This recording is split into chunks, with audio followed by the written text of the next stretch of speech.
दोस्तों नमस्कार। आप देख रहे हैं भारत दैनिक दर्शन। भारत दैनिक दर्शन में आपका स्वागत है। आपका चौथा चरण संपन्न हो चुका है। मेरे साथ चुनाव विश्लेषक ओपी यादव जी हैं। ओपी यादव जी से जानते हैं चौथे चरण में क्या कंडीशनें हैं। 13 सीटों पे आज चुनाव संपन्न हो चुका है। 13 सीटों पे एनडीए और गठबंधन के जो भविष्य है वो बक्सों में बंद हो चुका है। आप लोग देख रहे होंगे कि लगातार आज प्रचार थमा और शाम को जो है सारे बक्सों में वोटें बंद हो गई हैं। और हमारे साथ ओपी यादव जी हैं। आपका भारत दैनिक दर्शन में स्वागत है ओपी यादव जी। नमस्कार नमस्कार। तो आज की क्या कंडीशन नहीं हम जानना चाहेंगे, आज की क्या कंडीशन है। 13 सीटों पे जो चुनाव हुआ है तो सीट वाइज क्या कंडीशन है, इंडिया गठबंधन और एनडीए किस दिशा में जा रही है। देखिए, जो 13 पार्लियामेंट सेगमेंट हैं, खासकर तराई की, मध्य उत्तर प्रदेश की और अवध की, ये जो पार्लियामेंट सीटें हैं 13, इस पे आज वोट पड़ा है। इन सीटों में कन्नौज, इटावा, सीतापुर, शाहजहांपुर, खीरी, हरदोई, उन्नाव, फर्रुखाबाद, कानपुर, अकबरपुर, बहराइच, धौरहरा और मिश्रिख शामिल हैं। सीट दर सीट अगर तफसील से बात किया जाए तो कन्नौज पार्लियामेंट, जहां पहले ये चर्चा थी कि तेज प्रताप यादव चुनाव लड़ेंगे, लेकिन आखिरी चरण में यहां पर अखिलेश यादव ने नामांकन करके एक तरह से राजनीतिक पंडितों को और सियासी गलियारों को पूरी तरह से चौंकाने का काम किया। अखिलेश यादव यहां समाजवादी पार्टी के उम्मीदवार हैं। ये कन्नौज वही लोकसभा सीट है जहां से डॉक्टर राम मनोहर लोहिया 1962 में बाई इलेक्शन जीतकर देश की सर्वोच्च पंचायत में पहुंचे थे। भारतीय जनता पार्टी की बात किया जाए तो 1996 में यहां से चंद्र विजय सिंह और दूसरी बार 2019 में सुब्रत पाठक, 2 बार भारतीय जनता पार्टी इस सीट पर चुनाव जीत चुकी है। इस सीट पर पिछला चुनाव, पूरी 13 सीटों की अगर बात किया जाए तो 2019 के चुनाव में एक भी सीट ना तो उस समय तत्कालीन जो गठबंधन था एसपी बीएसपी राष्ट्रीय लोक दल का, और ना कांग्रेस पार्टी को नसीब हुई थी। यहाँ भारतीय जनता पार्टी ने ज़बरदस्त जीत हासिल की थी। यानी हार जीत का मार्जिन 4 लाख, 3.5 लाख, 2.5 लाख, 5 लाख के तक रहा है इन 13 सीटों पर। एकमात्र सीट थी कन्नौज, जहाँ 13,666 मतों से सुब्रत पाठक डिम्पल यादव को चुनाव हरा करके देश की सर्वोच्च पंचायत में पहुंचे थे। फिलहाल गंगा यमुना से बहुत पानी बह चुका है। कन्नौज के सियासी इतिहास पर भी अगर आप नज़र डालें तो इस सीट से राम प्रकाश त्रिपाठी, अर्चना पांडे मंत्री हैं और छिबरामऊ से विधायक हैं इसी कन्नौज से। उनके पिता राम प्रकाश त्रिपाठी जनता पार्टी से 1977 में चुनाव जीते। 1980 में जब जनता पार्टी डिवाइड हो गई, जनता पार्टी सेकुलर से छोटे सिंह यादव चुनाव जीते और 1984 में यहाँ दिल्ली की चीफ मिनिस्टर रही और उन्नाव की बहू शीला दीक्षित कांग्रेस पार्टी से चुनाव जीती।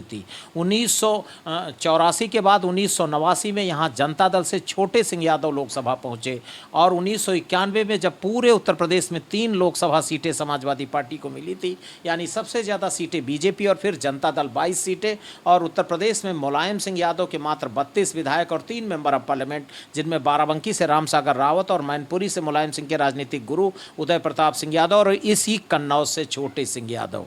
3 प्रत्याशी लोकसभा पहुंचे थे समाजवादी पार्टी से। मैं आपको जानबूझकर याद दिलाता हूं, ये वही कन्नौज लोकसभा सीट है 1991। यानी समाजवादी पार्टी की जड़ें कितनी मजबूत हैं, इसका आकलन आप 1991 के नतीजों से देख सकते हैं। 1996 में यहाँ ब्लॉक प्रमुख रहे प्रदीप यादव को आकर के लोकसभा चुनाव समाजवादी पार्टी में यहाँ से चुनाव लड़ाया। एक चुनाव यहाँ पर चंद्र विजय सिंह भारतीय जनता पार्टी से जीते और यहाँ पर फिर मुलायम सिंह यादव ने चुनाव लड़ना शुरू किया। मुलायम सिंह यादव यहाँ से चुनाव जीते और उसके बाद सीट खाली हुई और इस सीट पर अखिलेश यादव अपने जीवन का पहला चुनाव लड़े। लगभग 15 साल बाद फिर अखिलेश यादव कन्नौज लोकसभा का चुनाव लड़ रहे हैं।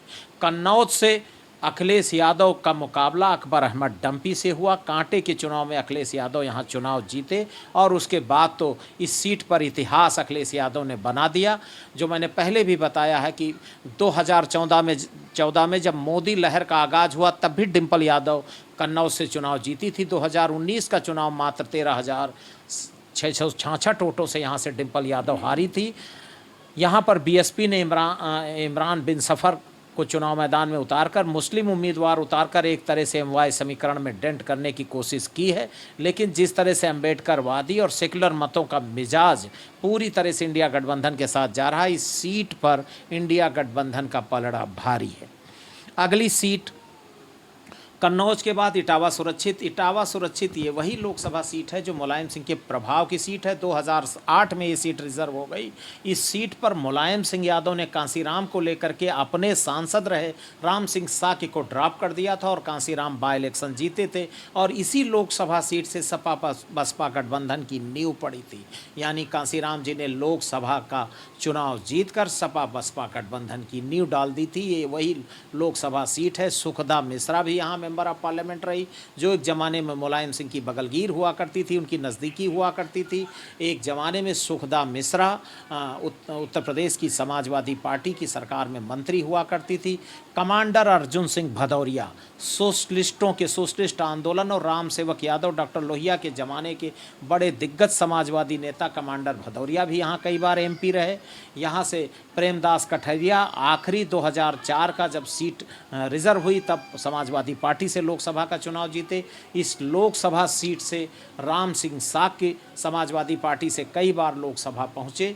पिछले 2 चुनाव से यहाँ पर भारतीय जनता पार्टी का कब्जा है। प्रोफेसर रामशंकर कठेरिया यहाँ से लगातार तीसरी बार हैट्रिक लगाने की फिराक में है और इस सीट पर दोहरे समाज के उम्मीदवार को समाजवादी पार्टी ने उम्मीदवार उतारकर एक तरह से बीएसपी के परंपरागत मतदाताओं में सेंध लगाने की कोशिश किया है। मुस्लिम यादव और दलित कॉम्बिनेशन के सहारे अखिलेश यादव यहाँ पर समाजवादी पार्टी की जीत सुनिश्चित करने की जद्दोजहद में लगे हुए हैं। इस सीट पर अगर समीकरणों के लिहाज से देखा जाए और बदलते सियासी तापमान को देखा जाए तो यहाँ पर इंडिया गठबंधन का पलड़ा भारी है। अगली लोकसभा सीट सीतापुर की बहुत ही रोचक स्टोरी है। तीनों प्रत्याशी पिछले लोकसभा चुनाव में भारतीय जनता पार्टी में थे। राकेश राठौर भारतीय जनता पार्टी के विधायक थे। राजेश वर्मा जो सिटिंग एमपी हैं इस सीट पर, ये बीएसपी से 2004 और 9 में बीएसपी के एमपी हुआ करते थे, बीएसपी को छोड़ करके आए हैं और लगातार तीसरी बार हैट्रिक लगाने की फिराक में हैं। ये भी भारतीय जनता पार्टी में थे। और तीसरे महेंद्र सिंह यादव सेवता से भारतीय जनता पार्टी की टिकट पर चुनाव जीते थे, अब बीएसपी के उम्मीदवार हैं। मैंने जानबूझकर आपको बताने की कोशिश की कि तीनों प्रत्याशी पिछले चुनाव जब हो रहे थे 5 साल पहले तो तीनों भाजपा के सदस्य थे। महेंद्र सिंह यादव सेवता से विधायक रहे, बीएसपी के उम्मीदवार हैं। मुस्लिम यादव और दलित समीकरण के सहारे यहाँ नैया पार करना चाहते हैं। यहाँ पर राकेश राठौर पहले ही कांग्रेस के कोटे में ये सीट है और ये समाजवादियों का गढ़ भी रही है। एक ज़माने में यहाँ से मुख्तार अनीस भी एमपी रहे। यहाँ ज़्यादातर मेंबर ऑफ पार्लियामेंट ब्राह्मण, मुस्लिम और कुर्मी समाज से चुनाव जीतते रहे। कैसर जहाँ भी यहाँ बीएसपी से चुनाव जीती, अब समाजवादी पार्टी में है। मुख्तार अनीस के बेटे जहीर अब्बास भी समाजवादी पार्टी में। नकुल दुबे को पहले यहाँ सिंबल मिला था लेकिन बाद में कांग्रेस ने उनको ड्रॉप करते हुए यहाँ पर राकेश राठौर जो ओबीसी तेली समुदाय से ताल्लुक़ रखते हैं और एक तरह से भारतीय जनता पार्टी के परंपरागत ट्रेडिशनल कोर वोट बैंक में सेंध लगाने की रणनीति के तहत गठबंधन ने काम किया है। मुस्लिम यादव कम्बिनेशन के अलावा यहाँ पर ओबीसी का नॉन यादव बैकवर्ड सियासत पर काम किया है। भारतीय जनता पार्टी ने राजेश वर्मा को फिर मैदान में उतारा है और राजेश वर्मा लगातार 2 बार बीएसपी से और 2 बार बीजेपी से चुनाव जीतकर यहाँ पर जो सियासी क्षितिज है वो कुर्मी मुस्लिम ब्राह्मण कम्युनिटी के बीच में घूमता है और निश्चित तौर पर यहाँ त्रिकोणीय संघर्ष के भी आसार नज़र आ रहे हैं। यहाँ पर अभी कयास लगाना मुश्किल है कि सीतापुर का ऊँट किस करवट बैठेगा। अगली लोकसभा सीट है शाहजहाँपुर रिजर्व की बात किया जाए, बाबा जितेंद्र प्रसाद जो एक ज़माने में पॉलिटिकल एडवाइज़र हुआ करते थे प्रधानमंत्री नरसिम्हा राव के और एआईसीसी के प्रेसिडेंट का भी चुनाव उन्होंने लड़ा और भारतीय राजनीति में जितेंद्र प्रसाद को बड़ी शिद्दत के साथ याद किया जाता है। जितेंद्र प्रसाद 1984 और 1980 में यहाँ एमपी रहे। उनकी धर्मपत्नी कांता प्रसाद भी एमपी रही। जितिन प्रसाद यहीं से चुनाव जीतकर, जितेंद्र प्रसाद जी के बेटे हैं, चुनाव जीतकर 2004 की भारत सरकार में डॉक्टर मनमोहन सिंह सरकार में मंत्री बने थे।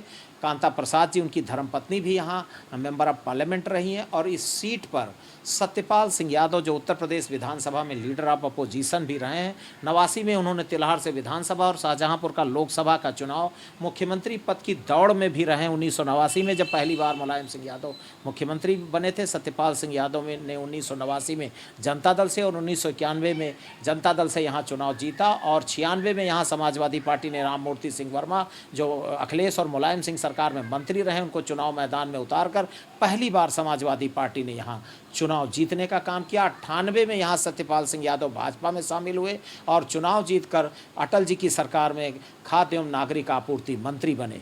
उसके बाद के नतीजे आपके पास हैं। 2008 में नए परिसीमन में सीट रिजर्व हो गई, लगातार तीसरी बार, और उन सागर हैट्रिक लगाने की फिराक में है। भारतीय जनता पार्टी ने फिर उन पर दांव लगाया है। यहाँ पर पहले समाजवादी पार्टी ने दूसरे उम्मीदवार को बनाया था, लेकिन उनका नामांकन रद्द हो गया और वो भारतीय जनता पार्टी में शामिल हो गए।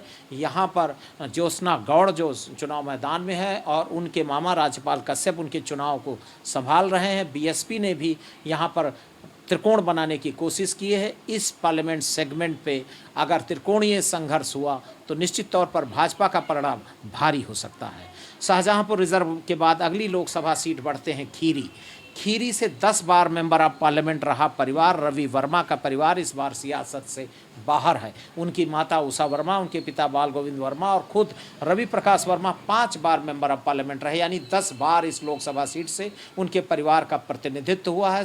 पहले वो नाराजगी में कांग्रेस में दाखिल हुए और अखिलेश यादव ने इस सीट कांग्रेस के कोटे में देने से साफ इनकार कर दिया। अपने नज़दीकी और डॉक्टर कौशल किशोर वर्मा जो 3 बार लखीमपुर सदर से विधायक रहे हैं, उनके नाती उत्कर्ष वर्मा मधुर जो सदर से पहले भी समाजवादी पार्टी से विधायक रहे हैं, नौजवान चेहरे हैं, उनको चुनाव मैदान में उतारकर यहाँ की लड़ाई को रोचक बना दिया है। कुर्मी मुस्लिम समीकरण के सहारे यहाँ पर बाजी मारने की फिराक में है समाजवादी पार्टी। इस बार खासकर इस लोकसभा सीट में सिख मतदाताओं का, सिख किसानों का भी समर्थन समाजवादी पार्टी को मिल रहा है और शशांक त्रिवेदी और अरविंद गिरी, निघासन के विधायक, गोला के विधायक और जो भारतीय जनता पार्टी के विधायक हैं, उनकी नाराज़गी का भी असर यहाँ देखा जा सकता है। ये वही लोकसभा सीट है जहाँ पर सेंटर के मंत्री टेनी, अजय मिश्रा टेनी ने अपनी थार गाड़ी किसानों पर चढ़ाई थी और जिससे पूरे देश में और सरकार ने ड्रॉप नहीं किया था। एक तरह से यहाँ के नतीजे परिभाषित करेंगे कि अजय मिश्रा टेनी को भारत सरकार के मंत्री पद से ड्रॉप ना करके सरकार का फैसला उचित था या अनुचित था, भारतीय जनता पार्टी का फैसला उचित था अनुचित, इस पर भी लखीमपुर खीरी की जनता मुहर लगाएगी। कालरा जो बीएसपी के उम्मीदवार हैं बहुत मजबूत स्थिति में नहीं है, यहाँ 1 to 1 की लड़ाई है और यहाँ देखा जाए तो कुछ कहा नहीं जा सकता। यहाँ पर इंडिया गठबंधन ने बहुत मजबूत पोजीशन बना ली है।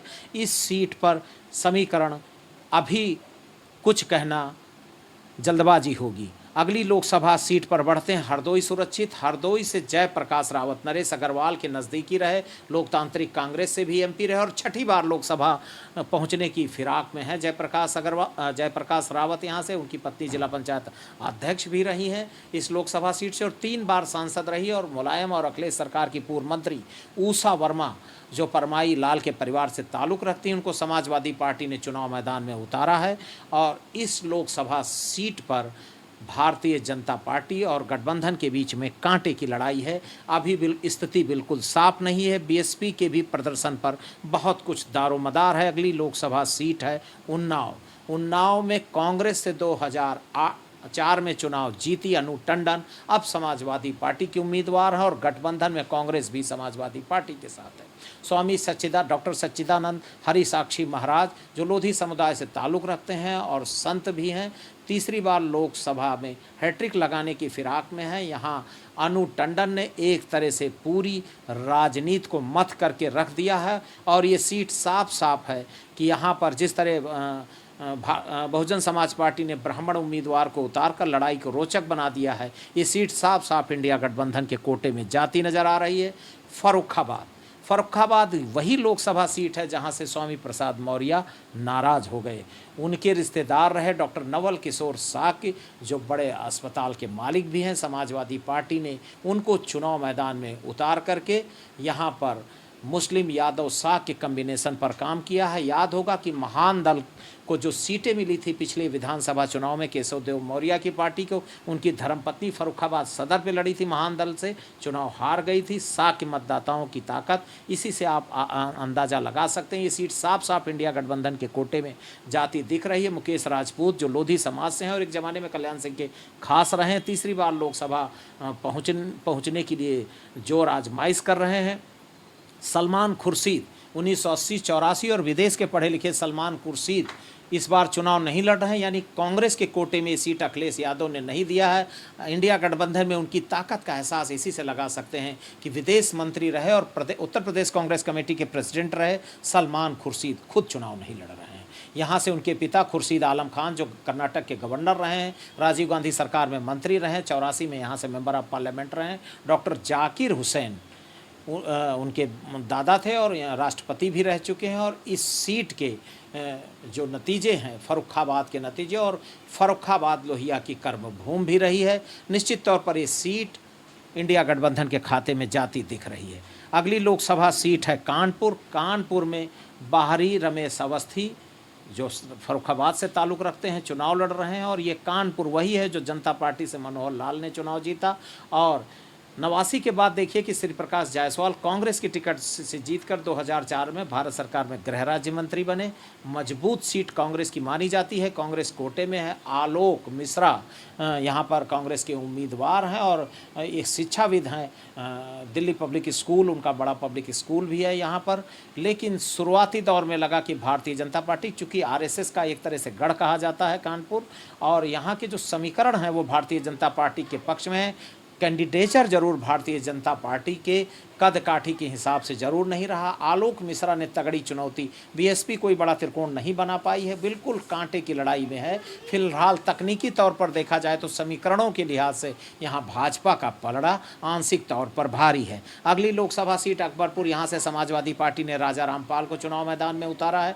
राजा रामपाल यहाँ बीएसपी से भी एमपी रहे हैं और 2004 में कर्जा माफ़ी के दौर में कांग्रेस से भी एमपी रह चुके हैं। समाजवादी पार्टी के उम्मीदवार हैं। मुस्लिम यादव पाल गठजोड़ के सहारे यहाँ पर समाजवादी पार्टी वैतरणी पार करने के मूड में है। यहाँ पर देवेंद्र सिंह भोले जो राजपूत समुदाय से ताल्लुक़ रखते हैं, तीसरी बार लोकसभा पहुँचने के लिए जोर आजमाइश कर रहे हैं। शुरुआती दौर में नाराज़गी के बाद कार्यकर्ता उनके साथ लगा है, लेकिन अभिषेक सिंह सांगा जो यहाँ बिठूर से विधायक हैं भारतीय जनता पार्टी के, पहले कांग्रेस के जिला अध्यक्ष भी रहे हैं, कांग्रेस से विधानसभा भी लड़े, उनकी राजपूत समुदाय से ताल्लुक़ रखते हैं। उनकी नाराज़गी के बाद, काफ़ी मान मनोहार के बाद, अब भारतीय जनता पार्टी पटरे पर जरूर लौटी है। लेकिन यहाँ राजा रामपाल बहुत ही मजबूत पोजीशन में है और भारतीय बसपा यहाँ कोई बड़ा डेंट करने की स्थिति में नहीं है। सीट साफ साफ इंडिया गठबंधन के कोटे में जाती नजर आ रही। अगली सीट है बहराइच सुरक्षित। बहराइच में मुस्लिम दलित गठजोड़ के सहारे समाजवादी पार्टी ने बगल की डिक्सिर गोंडा से विधायक रहे, बीएसपी से विधायक रहे रमेश गौतम को चुनाव मैदान में उतारा है। अक्षयवर लाल गौड़ जो यहाँ कई बार एमपी रहे हैं भारतीय जनता पार्टी के, उनके बेटे डॉक्टर आनंद गौड़ यहाँ चुनाव मैदान में है भाजपा से। बीएसपी कोई बड़ा फेरबदल करने की पोजीशन में यहाँ नहीं दिख रही है। यहाँ पर जो स्थिति है ये साफ साफ है। सबीर वाल्मीकि यहाँ 5 बार चरदा से विधायक रहे हैं और पहले वो शुरुआती दौर में ही लिस्ट में उनका नाम आता था। इस बार अखिलेश यादव ने उनको ड्रॉप कर दिया है और रमेश गौतम को उतारकर, जो मैंने शुरुआत में कहा कि 80 बनाम 20 की जो लड़ाई बीजेपी के रणनीतिकार बनाना चाहते हैं उससे परहेज करते हुए अखिलेश यादव ने बहुत कम मुस्लिम कैंडिडेचर चुनाव लड़ाए हैं। मुस्लिम डोमिनेटेड बहराइच पर पहली बार रमेश गौतम को चुनाव मैदान में उतारकर, खासकर बीएसपी जो अम्बेडकरवादी वोट है उस पर काम करने की रणनीति के तहत यहाँ पर अखिलेश यादव ने काम किया। इस सीट पर इंडिया गठबंधन खासकर समाजवादी पार्टी का पलड़ा भारी है। अगली सीट है धौरहरा। धौरहरा पर अखिलेश यादव के नज़दीकी आनंद भदौरिया समाजवादी पार्टी के उम्मीदवार हैं और राष्ट्रीय सचिव और उत्तराखंड की सह प्रभारी, और तीसरी बार लोकसभा पहुँचने की जद्दोजहद में रेखा वर्मा यहाँ से भारतीय जनता पार्टी के उम्मीदवार हैं। कुर्मी और अपर क्लास के मतदाताओं के सहारे भाजपा यहाँ चुनाव वैतरणी पार करने के मूड में है। वहीं भारतीय जनता पार्टी को छोड़ करके आए बीएसपी के ब्राह्मण उम्मीदवार अगर बड़ा डेंट करते हैं तो भाजपा की राह मुश्किल हो सकती है। फिलहाल अभी भारतीय जनता पार्टी का इस पार्लियामेंट सीट पर अपर हैंड है। मिश्रिक की बात करें तो मिश्रिक में पहले प्रत्याशी रामपाल राजवंशी के बेटे मनोज राजवंशी और फिर उनकी बहू संगीता राजवंशी, और बीच में भी कैंडिडेचर की अदला बदली से साफ साफ। और मिश्रिक लोकसभा सीट के समीकरणों को देखा जाए तो पहले बीएसपी से एमपी रहे और अब भारतीय जनता पार्टी से 2019 का पार्लियामेंट चुनाव जीते। कैंडिडेचर को फिर भाजपा ने रिपीट किया और यहाँ पर भारतीय जनता पार्टी का पलड़ा साफ साफ भारी नजर आ रहा है। नमस्कार। देखिए दोस्तों, आपको ओपी यादव जी, आज का जो 13 सीटों पे इलेक्शन हुआ है उस पर बात हो रही थी। फिलहाल हम ओपी जी ये जानना चाहेंगे कि जो 13 सीटों पे आज चुनाव हुआ है, इस पे गठबंधन या आपका एनडीए कौन सी किसकी सीटें आपको ज़्यादा दिख रही हैं और क्या संभावनाएं हैं? देखिए, इस चरण में जो 13 सीटों पर चुनाव हुआ, ये जो तराई की पट्टी है, अवध की पट्टी है, और इस पट्टी में पिछले भी चुनाव, मैंने कहा ना शुरुआती दौर में ही कहा कि बड़े मार्जिन से भाजपा जीती थी। और यहाँ पर कुछ ही सीटें हैं जहाँ पर यादव मुस्लिम जो परंपरागत मतदाता है गठबंधन का, जैसे कन्नौज है, इटावा है, फर्रुखाबाद है, कुछ ही सीटें हैं जहाँ पर परंपरागत मतदाताओं की अच्छी संख्या है। बाकी यहाँ भारतीय जनता पार्टी का अपर हैंड पहले से भी चुनाव में रहता चला आया है। मैं मानता हूँ कि कन्नौज और इटावा ये 2 सीटें हैं, और तीसरी सीट है फर्रुखाबाद जो इंडिया गठबंधन के कोटे में जा सकती है, चौथी बहराइच और 5वीं अकबरपुर। ये 5 सीटें हैं जो इंडिया गठबंधन के खाते में जा सकती हैं, और जहां साफ साफ बीजेपी चुनाव जीतती नज़र आ रही है। खीरी में कांटे की लड़ाई है, कुछ कहा नहीं जा सकता है। शाहजहांपुर में बीजेपी जीत सकती है। उन्नाव तो साफ साफ इंडिया गठबंधन के पक्ष में, 6 सीटें मान के चल रहा हूं मैं कि 6 सीटें साफ साफ इंडिया गठबंधन के पक्ष में हैं। कानपुर में भाजपा जीत सकती है और धौरहरा भाजपा जीत सकती। मिश्रिक तो बहुत ही मजबूत है। तो दोस्तों, आप देख रहे थे आज का जो चुनाव हुआ है उसका विश्लेषण ओपी यादव जी के साथ। फिलहाल आप बने रहिए हमारे साथ नेक्स्ट वीडियो के लिए। आप देख रहे हैं भारत दैनिक दर्शन। मैं विक्रम सिंह, नमस्कार।